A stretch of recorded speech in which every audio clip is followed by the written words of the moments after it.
गोटिए जंगल रे दुई अनाथ चढ़ई छुआ रोते। बापा माँ को मृत्यु पर से दुई जनकर जीवन बहुत कष्ट बीतुला। बड़ चढ़ई छुआ बजार रे छता बिक्री करी ता घर चलाउथिला। वर्षा दिन हेबारु तार सब छता बिक्री हो जाउथिला। अरे चढ़ई छुआ तो पाखरे कौन एई दुईटा ही छता अछि? हाँ एबे ही सब छता बिक्री हो गला आउ दुईटा ही अछि। कोउटा नेबे कहंतु? अच्छा ताहले मते रंगीन छताटा दे। एमिति से चढ़ई रंगीन छता नहीं सेठारु चली गला। चढ़ई बड़ी से गोटे छता को देखी भाविला ए छताटा टिके छिड़ी जाइछि बोली केही भी ताको किणु नाहंती। जदि छताटा बिक्री हो जाइथांता अधिक टिके टंका मिली थांता। सेतेबेले ता भौणी ता पाखक आसी कहिला, दीदी दीदी मो छता भांगी जाइछि, मते गोटे छता दे। एबे मो स्कूल को जीवी, लागुछि आज वर्षा आसी पारे। तू ए छता नहीं जा। एमिति रे बे छता बिक्री होउनी, किछि नहले तो ए छता तो काम रे तो आसीबो। तापरे चढ़ई ता भौणी को से छता दे ता घर को चली आसिला। से ता बापा माँ को बहुत मने पकाउथिला। से सब समय रे ता बापा माँ को फोटो सामना रे छिड़ा ही कथा कहूथिला। एमिति गोटे दिन, माँ बापा आम दुई भौणी को एका छाड़ी काहेकि चली गल? आज तमे माने बंची थिले मते केबे भी बाहर को काम करिया पे छाड़ी न थांत। आज मते घर चलैबा पई रास्ता रे बसी छत्ता बिक्री करबा को पड़ुची। एमिति कही से चढ़ई छुआ कांदिबाकू लागिला।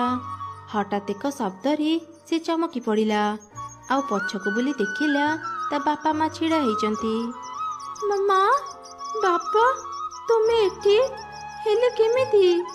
आरे मो धन तू कांदुचु कौन पे कहिलु? आमे सबुबेले तो पाखरे अछु। आम आशीर्वाद सबुबेले तुम दुई भौणी को ऊपर रहिबो। तू चिंता करनी माँ, खूब शीघ्र तोर सबु दुख दूर हो जिवो। एमिति कही चढ़ईर बापा माँ गायब हो गले। माँ बापा कुआडे गल? मते एका छाड़ी जाओनी, फेरी आस।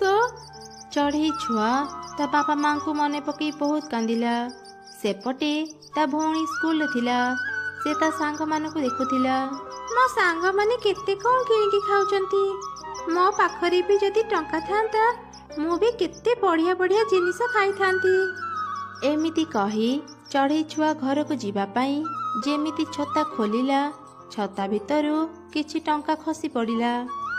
ए कौन एते टंका कोठु आसिला? मो पाखरे तो एते टंका नथिला। से जा हो मु ए टंका रे खाइबा किणी खाई परिबी आउ मो दीदी पई किछि नेई भी परिबी। एमिति से चढ़ई छुआ किछि खाइबा किणी खाइला आउ किछि खाइबा धरी ता घर को गला। से ता भौणी को कहिला, दीदी देखे आज मो तो पे केते खाइबा आनिची। ने दीदी किछि खाइबा खाइने। हेले तू एते खाइबा पाइलु कोठु? छोट चढ़ई छुआ ता बड़ भौणी को सब कथा कहिला।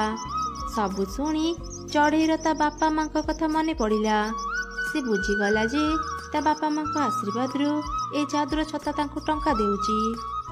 आरे भौणी तू ए छता स्कूल को नेनी, मते तू ए छता देई दे। मु तते बहुत सुंदर गोटे छता देबी।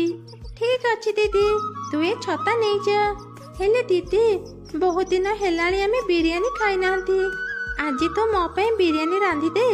मु एबे खेलिबा को जाउची, तो मो पे बिरयानी रांधी देइथिबो।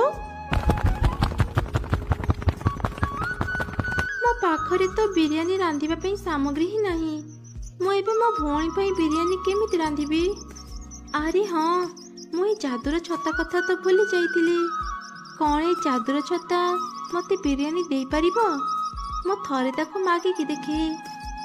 तापरे चढ़ई से छता पाखक जाई कहिला, हे जादुर छता मो भौणी आज बिरयानी खाइबा को इच्छा करिची, हेले मो पाखरे बिरयानी रांधिबा पे किछि सामग्री ही नहीं। कौन मते किछि बिरयानी तुमे देई परिबो? चढ़ईर कथा सरू सरू से जादुर छता ताको बहुत गुड़िए बिरयानी देला। एमिति देखी चढ़ई बहुत खुशी हो गला। आरे सतरे तो एइटा गोटे जादुर छता। माँ बापा तुमको बहुत धन्यवाद। ଆଜି ତୁମ ଆଶୀର୍ବାଦରୁ ଆମ ଭାଗ୍ୟ ଖୋଲିଗଲା। ଏବେ ରାସ୍ତା କଡ଼ରେ ବସି ମୋତେ ଆଉ ଛତା ବିକିବାକୁ ପଡ଼ିବନି। ଚଢ଼େଇ ଏପରି ଚିନ୍ତା କରିବା ସମୟରେ ହଠାତ୍ ସେ ଯାଦୁର ଛତା କଥା କହିଲା। ହଁ, ତତେ ସାହାଯ୍ୟ କରିବା ପାଇଁ ମୋତେ ତ ବାପା ମା ପଠେଇଛନ୍ତି। ମୁଁ ଭଲ ଲୋକକୁ ତ ସାହାଯ୍ୟ କରିବି, ହେଲେ ଯିଏ ମୋତେ ଖରାପ କାମରେ ବ୍ୟବହାର କରିବ କିମ୍ବା ମୋତେ ଚୋରି କରିବାକୁ ଚେଷ୍ଟା କରିବ, ମୁଁ ତାକୁ ଗୋଟା ରଙ୍ଗେ ଗିଳି ପକେଇବି। ଏ କ'ଣ, ତୁମେ ଗୋଟେ ଛତା ହେଇ କଥା କେମିତି କହୁଛ? ତୁମେ ଚିନ୍ତା କରନି, ମୁଁ କେବେ ବି ତୁମକୁ ଖରାପ କାମରେ ଲଗେଇବିନି।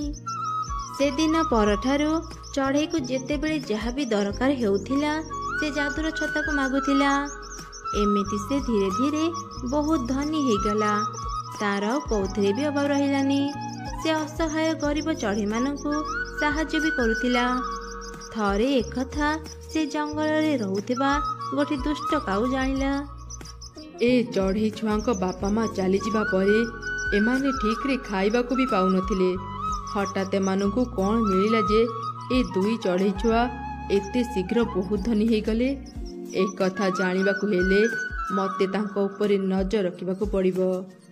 ଏମିତି ଚିନ୍ତା କରି କାଉ ତାଙ୍କ ଘରର ଝରକା ପଟୁ ଦୁଇ ଚଢ଼େଇ ଛୁଆଙ୍କ ଉପରେ ନଜର ରଖିଲା। ଦିନେ ରାତିରେ ଚଢ଼େଇ ଛୁଆ ଛତାକୁ କିଛି ଖାଇବା ମାଗି ତାଠୁ ନେଉଥିଲା। ଏ ଘଟଣା କାଉ ବି ଦେଖିଲା। ଆଚ୍ଛା, ଏ ଚଢ଼େଇ ଛୁଆମାନେ ଏ ଯାଦୁର ଛତା ପାଇଁ ଧନୀ ହେଉଛନ୍ତି। ମୁଁ ଆଜି ରାତିରେ ହିଁ ଏ ଛତାକୁ ଚୋରି କରି ମୋ ଘରକୁ ନେଇଯିବି। ଏମିତି ଚିନ୍ତା କରି ଅଧ ରାତିରେ ସମସ୍ତେ ଶୋଇଯିବା ପରେ କାଉ ଚୁପ୍ ଚୁପ୍ ଚଢ଼େଇର ଘରକୁ ଗଲା। ସେ ଛତାକୁ ଚୋରି କରିବା ପାଇଁ ଯେମିତି ଛତାରେ ହାତ ଦେଲା, ଛତା ତାକୁ ଗୋଟା ରଙ୍ଗେ ଗିଳି ପକେଇଲା। କାଉର ଚିତ୍କାର ଶୁଣି ଚଢ଼େଇ ଆଉ ତା ଭଉଣୀର ନିଦ ଭାଙ୍ଗିଗଲା। କ'ଣ ହେଲା ଛତା? ଏଠି କାହାର ଗୋଟେ ଚିତ୍କାର ଶୁଭାଗଲା। କିଏ ଆମ ଘରକୁ ଆସିଥିଲା କି? ଛତା ସେ ଚଢ଼େଇକୁ ସବୁ ଘଟଣା କହିଲା। ତୁମେ କାଉକୁ କ୍ଷମା ବି କରିପାରିଥାନ୍ତ, ହେଲେ ତାକୁ ଗିଳିଲ କ'ଣ ପାଇଁ? ଯିଏ ଖରାପ ଲୋକ ମୁଁ ତାକୁ ଏମିତି ଶାସ୍ତି ଦିଏ, ହେଲେ ତମେମାନେ ଚିନ୍ତା କରନି, ମୁଁ ତମ ଦୁଇ ଜଣଙ୍କର କିଛି କ୍ଷତି କରିବିନି। ଏମିତି ସେ ଯାଦୁର ଛତା ଭଲ ଚଢ଼େଇଙ୍କୁ ସାହାଯ୍ୟ କରୁଥିଲା। ଆଉ ଯିଏ କାଉ ଭଳି ତାକୁ ଚୋରି କରିବାକୁ ଚେଷ୍ଟା କରୁଥିଲା, ଛତା ତାକୁ ଗୋଟା ରଙ୍ଗେ ଗିଳି ପକାଉଥିଲା।